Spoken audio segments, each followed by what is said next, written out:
প্রিয় ছাত্রছাত্রীরা, আজকে উচ্চ মাধ্যমিকের ফল প্রকাশিত হয়েছে আর কদিন আগেই বেরিয়েছে মাধ্যমিকের ফল। তোমরা যারা এবছর মাধ্যমিক এবং উচ্চ মাধ্যমিক পরীক্ষার্থী ছিলে এবং ভালোভাবে উত্তীর্ণ হয়েছ, তাদের সবাইকে অভিনন্দন জানিয়ে আজকের ভিডিও শুরু করব। আর তোমাদেরকে একটা কথা বলবো যে আমার চ্যানেলটা অবশ্যই দেখো। আমার এই চ্যানেলে তোমরা বাংলা সাহিত্যের বিভিন্ন বিষয়ের উপর আলোচনা শুনতে পাবে। আশা করি সেগুলো শুনে তোমরা উপকৃত হবে। আমি রবীন্দ্রনাথ ঠাকুরের গল্পগুচ্ছ থেকে গল্প আলোচনা করছিলাম। আজকের ভিডিওতে আমি যে গল্পটা আলোচনা করব সেটা হলো স্ত্রীপত্র, সবুজ পত্রে পর্বে রচিত উল্লেখযোগ্য গল্প। নারী মুক্তির জয় ঘোষণা এই গল্পের মধ্য দিয়ে, আর সবুজ পত্রে পর্বে যে লেখা সেগুলোতে সবই কিন্তু আধুনিকতার নিদর্শন পাওয়া যায়। সবুজ পত্রের মূল সুরই ছিল বিদ্রোহ। এই গল্পেও তারই প্রকাশ দেখা যায়। কাহিনী একেবারে অভিনব, প্রকাশভঙ্গি পত্রধর্মী, আত্মকথন রীতি।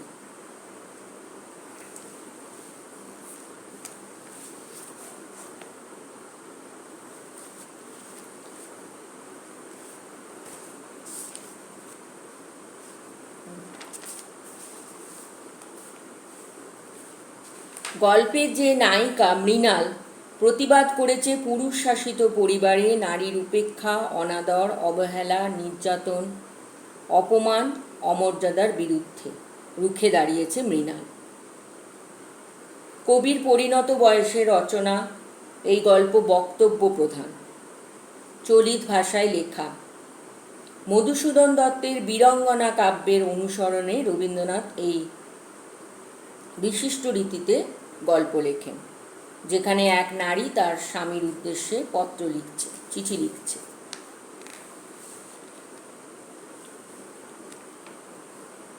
মৃণাল স্বামীর চরণ তলাশ্রয়ী হয়ে থাকতে চায়নি। সে ব্যক্তি স্বাতন্ত্র্যময়ী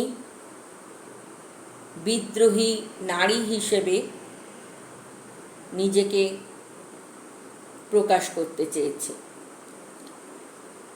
স্বামী কিন্তু তাকে দূর করে তাড়িয়ে দেয়নি, সে নিজেই নিজেকে দূরে সরিয়ে নিয়েছে।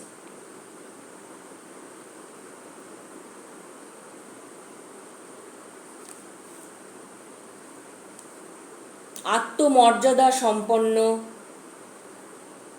মৃণাল নারীর ওপর পুরুষের খবরদারির বিরুদ্ধে রুখে দাঁড়িয়েছে।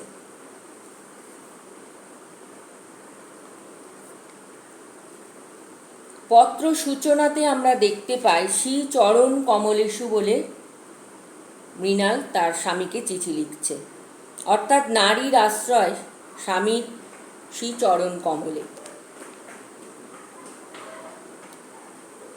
15 বছর বিবাহিত জীবন অতিবাহিত করে মৃণাল তীর্থ করতে গেছে, শ্রীক্ষেত্র থেকে স্বামীকে চিঠি লিখছে। চিঠিতে স্পষ্ট সে জানিয়েছে যে আমি আর তোমাদের এই 27 নম্বর মাখন বড়ালের গলিতে ফিরব না। মৃণাল কিন্তু এক কঠিন সাহসী সিদ্ধান্ত নিয়েছে। দীর্ঘ বিবাহিত জীবনে সে দেখেছে অসম্মান, উদাসীনতা, অবমাননা, গুরুত্বহীনতা, মানে পুরুষের চোখে নারী। এই সব সহ্য করতে করতে সে প্রতিবাদী হয়ে উঠেছে, রুখে দাঁড়িয়েছে সমগ্র স্ত্রী জাতির পক্ষ নিয়ে। মৃণালের কিন্তু রূপ ছিল। তার রূপ দেখে তাকে ঘরে বউ করে আনা হয়েছিল, কারণ বাড়ির বড় বই রূপ ছিল না।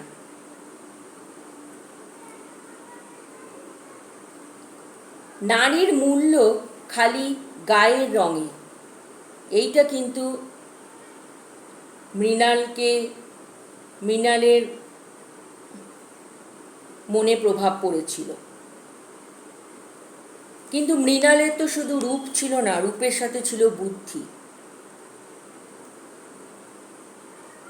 মৃণালের মাও কিন্তু মেয়ের এই বুদ্ধির জন্য উদ্বিগ্ন ছিলেন।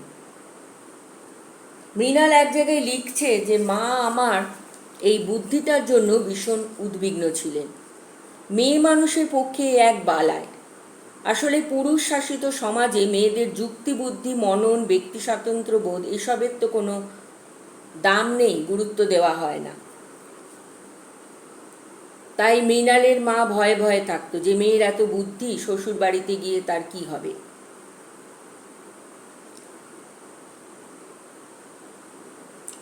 তো মৃণাল তো শ্বশুর বাড়িতে এইভাবে দিন কাটাতো। তার উপর যে সেভাবে কোনো অত্যাচার হতো সেরকম নয়। তা বিধবা মার মৃত্যুর পর মৃণালের বড় জায়ের বোন বিন্দু এলো তাদের বাড়িতে। ভাইদের অত্যাচারে সহ্য করতে না পেরে শেষ পর্যন্ত দিদির কাছে এলো আশ্রয় নিতে। দিদি তাকে দিয়ে দাসীর কাজ করাতে লাগলো। তো মৃণালের ব্যক্তি স্বাতন্ত্র্যে প্রচণ্ড আঘাত লাগলো। সে তখন বিন্দুকে বুকে টেনে নিল, যেটা তার দিদি করতে পারল না, মৃণাল সেটা করে দেখালো। এবার বিন্দু এসছে তাদের বাড়িতে আশ্রয়ের জন্য। তার দিদিকে অর্থাৎ মৃণালের বড় জাকে তো প্রতি পদে পদে হেনস্থা হতে হয় তার বোনের জন্য। কিছু হলে সব দোষ সেই বিন্দুর ঘাড়ে গিয়েই পড়ে।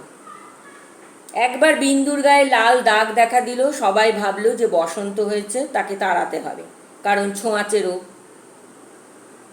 সে বাড়ির কেউ নয়, সে বাইরের একজন, তার থেকে ছোঁয়াচে রোগ বাড়ির সদস্যদের লাগবে কেন? সেই লাল দাগ কিন্তু কদিন পরেই মিলিয়ে গেল। কিন্তু তবুও সবাই বিন্দুকে দোষ দিতে ছাড়ল না। আবার মৃণালের একবার বাজুবন্ধ চুরি গেল, বিন্দুর উপরে গিয়ে সন্দেহ করল, কারণ বিন্দু বাইরের লোক। তা বিন্দুকে যখন মৃণাল কাছে টেনে নিল, তখন তার স্বামী কি করলো, মৃণালের হাত খরচ বন্ধ করে দিল। এইবার বিন্দুর বিয়ে বাড়ির সকলে মিলে এক পাগলের সাথে দিয়ে দিল। মানে বিন্দুর বোঝা ঘাট থেকে নামাবার জন্য। বিন্দু তো পালিয়ে এলো, কিন্তু তাকে আবার জোর করে পাঠিয়ে দেওয়া হলো। বলা হলো যে যতই পাগল হোক, স্বামী তো, সেই স্বামীর সঙ্গেই তাকে থাকতে হবে। বিন্দু কিন্তু শেষে আত্মহত্যা করতে বাধ্য হলো। মৃণাল বিন্দুকে বাঁচাতে পারল না, কিন্তু বিন্দুর মৃত্যু মৃণালকে বিদ্রোহী করে তুলল। অবহেলিত, অত্যাচারিত, লাঞ্ছিত নারীর অসম্মান মৃণাল মেনে নিতে পারল না। সে তখন ওই পরিবার ছেড়ে বেরিয়ে যাওয়ার সংকল্প করল। মুক্তির স্বাদ নিতে সে বেরিয়ে যেতে চাইল। মৃণাল কিন্তু বাঁচতে চাইল। 27 নম্বর মাখন বড়ালের গলিতে 15 বছর দাম্পত্য জীবনে সে বন্দী ছিল। সেই বন্দিত্ব থেকে মৃণাল মুক্ত হতে চাইল। এতদিন পর্যন্ত মৃণালের স্থান ছিল পুরুষ শাসিত সমাজে, পুরুষের চরণতলে। কিন্তু বিন্দুর মৃত্যু মৃণালের চোখ খুলে দিল। সে নিজেকে মুক্ত করতে পারল। সমস্ত স্ত্রী জাতির প্রতিনিধি হয়ে স্বামীর ঘর থেকে বেরিয়ে সে স্বামীকে প্রতিবাদপত্র লিখে পাঠালো।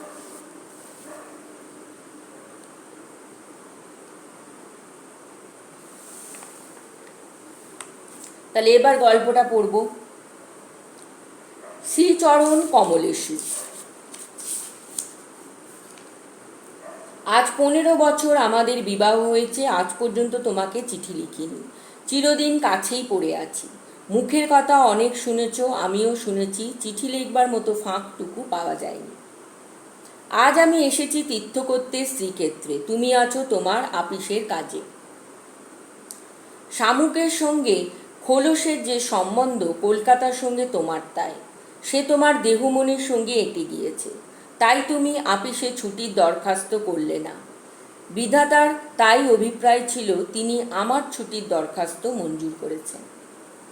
আমি তোমাদের মেজ বউ। আজ 15 বছরের পরে এই সমুদ্রের ধারে দাঁড়িয়ে জানতে পেরেছি আমার জগৎ এবং জগদীশ্বরের সঙ্গে আমার অন্য সম্বন্ধ আছে।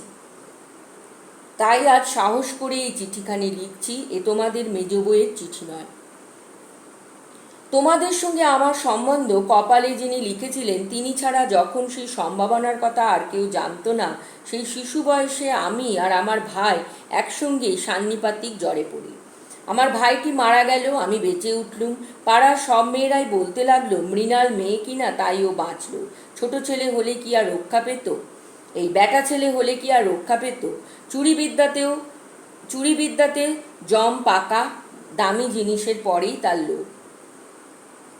আমার মরণ নেই, সেই কথাটাই ভালো করে বুঝিয়ে বলবার জন্যই চিঠিখানি লিখতে বসেছি। যেহেতু সে মেয়ে ছিল, সে বেঁচে গেল, তার ভাই মারা গেল। মেয়েদের আর কি অত সহজে মরণ নেই। যেদিন তোমাদের দূর সম্পর্কের মামা তোমার বন্ধু নীরদকে নিয়ে কনে দেখতে এলেন, তখন আমার বয়স 12। দুর্গম পাড়াগায়ে আমাদের বাড়ি, সেখানে দিনের বেলায় শেয়াল ডাকে। স্টেশন থেকে 7 ক্রোশ স্যাঁকড়া গাড়িতে এসে বাকি 3 মাইল কাঁচা রাস্তায় পালকি করে তবে আমাদের গায়ে পৌঁছানো যায়। সেদিন তোমাদের কি হয়রানি! তার উপরে আমাদের বাঙাল দেশের রান্না, সেই রান্নার প্রহসন আজও মামা ভোলেননি। তোমাদের বড় বউয়ের রূপের অভাব মেজ বউকে দিয়ে পূরণ করাবার জন্য তোমার মায়ের একান্ত জিদ ছিল। নইলে এত কষ্ট করে আমাদের সেই গায়ে তোমরা যাবে কেন? বাংলাদেশের পিলে যকৃৎ, অন্নশূল এবং কনের জন্য তো কাউকে খোঁজ করতে হয় না, তারা আপনি এসে চেপে ধরে, কিছুতে ছাড়তে চায় না। বাবার বুক দুরদুর করতে লাগলো, মা দুর্গা নাম জপ করতে লাগলেন। শহরের দেবতাকে পাড়াগাঁয়ের পূজারি কি দিয়ে সন্তুষ্ট করবে? মেয়ের রূপের উপর ভরসা, কিন্তু সেই রূপের গুমর তো মেয়ের মধ্যে নেই। যে ব্যক্তি দেখতে এসেছে সে তাকে যে দামই দেবে সেই তার দাম। তাই তো হাজার রূপে গুণেও মেয়ে মানুষের সংকোচ কিছুতে ঘোচে না। সমস্ত বাড়ির, এমনকি সমস্ত পাড়ার এই আতঙ্ক আমার বুকের মধ্যে পাথরের মতো চেপে বসল। সেদিনকার আকাশের যত আলো এবং জগতের সকল শক্তি যেন 12 বছরের একটি পাড়াগে মেয়েকে 2 জন পরীক্ষকের 2 জোড়া চোখের সামনে শক্ত করে তুলে ধরবার জন্য পেয়াদাগিরি করছিল। আমার কোথাও লুকোবার জায়গা ছিল না। সমস্ত আকাশকে কাঁদিয়ে দিয়ে বাঁশি বাজতে লাগলো। তোমাদের বাড়িতে এসে উঠল। আমার খুঁতগুলি সবিস্তারে খতিয়ে দেখেও গিন্নির দল সকলে স্বীকার করলেন, মোটের ওপর আমি সুন্দরী বটে। সে কথা শুনে আমার বড় জায়ের মুখ গম্ভীর হয়ে গেল, কারণ বড় জার রূপ ছিল না। কিন্তু আমার রূপের দরকার কি ছিল তাই ভাবি। রূপ জিনিসটাকে যদি কোনো সেকেলে পণ্ডিত গঙ্গা মৃত্তিকা দিয়ে গড়তেন, তাহলে ওর আদর থাকতো। কিন্তু ওটা যে কেবল বিধাতা নিজের আনন্দে গড়েছেন, তাই তোমাদের ধর্মের সংসারে ওর দাম নেই। আমার যে রূপ আছে সে কথা ভুলতে তোমার বেশি দিন লাগেনি, কিন্তু আমার যে বুদ্ধি আছে সেটা তোমাদের পদে পদে স্মরণ করতে হয়েছে। ওই বুদ্ধিটা আমার এতই স্বাভাবিক যে তোমাদের ঘরকন্যার মধ্যে এতকাল কাটিয়েও আজও সে টিকে আছে। মা আমার এই বুদ্ধিটার জন্য ভীষণ উদ্বিগ্ন ছিলেন। মেয়ে মানুষের পক্ষে এক বালায়, যাকে বাধা মেনে চলতে হবে, সে যদি বুদ্ধিকে মেনে চলতে চায় তবে ঠোকর খেয়ে খেয়ে তার কপাল ভাঙবেই। কিন্তু কি করব বলো? তোমাদের ঘরের বউয়ের যতটা বুদ্ধির দরকার, বিধাতা অসতর্ক হয়ে আমাকে তার চেয়ে বেশি দিয়ে ফেলেছেন। সে আমি এখন ফিরিয়ে দিই কাকে? তোমরা আমাকে মেয়ে জ্যাঠা বলে দুবেলা গাল দিয়েছ, কটু কথাই হচ্ছে অক্ষমের সান্ত্বনা, অতএব সে আমি ক্ষমা করলুম। আমার একটা জিনিস তোমাদের ঘরকন্যার বাইরে ছিল, সেটা কেউ তোমরা জানোনি। আমি লুকিয়ে কবিতা লিখতাম। সে ছাইপাস যাই হোক না, সেখানে তোমাদের অন্দরমহলের পাঁচিল ওঠেনি। সেইখানে আমার মুক্তি, সেখানেই আমি। আমার মধ্যে যা কিছু তোমাদের মেজ বউকে ছাড়িয়ে রয়েছে সে তোমরা পছন্দ করনি, চিনতেও পারোনি। আমি যে কবি সেই 15 বছরেও তোমাদের কাছে ধরা পড়ে। তাহলে মৃণালের খালি রূপ দেখে তাকে আনা হয়েছিল, তার গুণ বা বুদ্ধি তার যাচাই হয়নি। তোমাদের ঘরের প্রথম স্মৃতির মধ্যে সবচেয়ে যেটা আমার মনে জেগেছে যে তোমাদের গোয়াল ঘর। অন্দরমহলের সিঁড়িতে উঠবার ঠিক পাশের ঘরেই তোমাদের গরু থাকে। সামনের উঠোনটুকু ছাড়া তাদের আর নড়বার জায়গা নেই। সেই উঠোনের কোণে তাদের জাবনা দেবার কাঠের গামলা। সকালে বেয়ারার নানা কাজ, উপবাসী গরুগুলো কতক্ষণ সেই গামলার ধারগুলো চেটে চেটে চিবিয়ে চিবিয়ে খাবলা করে দিত। আমার প্রাণ কাঁপত। আমি পাড়াগাঁয়ের মেয়ে, তোমাদের বাড়িতে যেদিন নতুন এলুম সেদিন সেই দুটি গরু এবং 3টি বাছুরি সমস্ত শহরের মধ্যে আমার চিরপরিচিত আত্মীয়ের মতো আমার চোখে ঠেকল। যতদিন নতুন বউ ছিলুম নিজে না খেয়ে লুকিয়ে ওদের খাওয়াতুম। যখন বড় হলুম তখন গরুর প্রতি আমার প্রকাশ্য মমতা লক্ষ্য করে আমার ঠাট্টার সম্পর্কেরা আমার গোত্র সম্বন্ধে সন্দেহ প্রকাশ করতে লাগলেন। আমার মেয়েটি জন্ম দিয়েই মারা গেল। আমাকেও সেই সঙ্গে যাবার সময় ডাক দিয়াছিল, সে যদি বেঁচে থাকতো তাহলে সেই আমার জীবনে যা কিছু বড়, যা কিছু সত্য সমস্ত এনে দিত। তখন মেজ বউ থেকে একেবারে মা হয়ে বসতুম। মা যে এক সংসারের মধ্যে থেকেও বিশ্ব সংসারের মা হবার দুঃখটুকু পেলুম, কিন্তু মা হবার মুক্তিটুকু পেলুম না। মনে আছে ইংরেজ ডাক্তারে সে আমাদের আশ্চর্য হয়েছিল এবং আতুরঘর দিকে বিরক্ত হয়ে বকাবকি করেছিল। সদরে তোমাদের একটু বাগান আছে, ঘরে সাজসজ্জা আসবাবের অভাব নেই, আর অন্দরটা যেন পশমের কাজের উল্টোপি। সেদিকে কোনো লজ্জা নেই, শ্রী নেই, শয্যা নেই। সেদিকে আলো মিটমিট করে জ্বলে, হাওয়া চোরের মতো প্রবেশ করে, উঠোনের আবর্জনা নড়তে চায় না, দেয়ালের এবং মেঝের সমস্ত কলঙ্ক অক্ষয় হয়ে বিরাজ করে। কিন্তু ডাক্তার একটা ভুল করেছিল। সে ভেবেছিল এটা বুঝি আমাদের অহরাত্র দুঃখ দেয়। ঠিক উল্টো, অনাদর জিনিসটা ছায়ের মতো।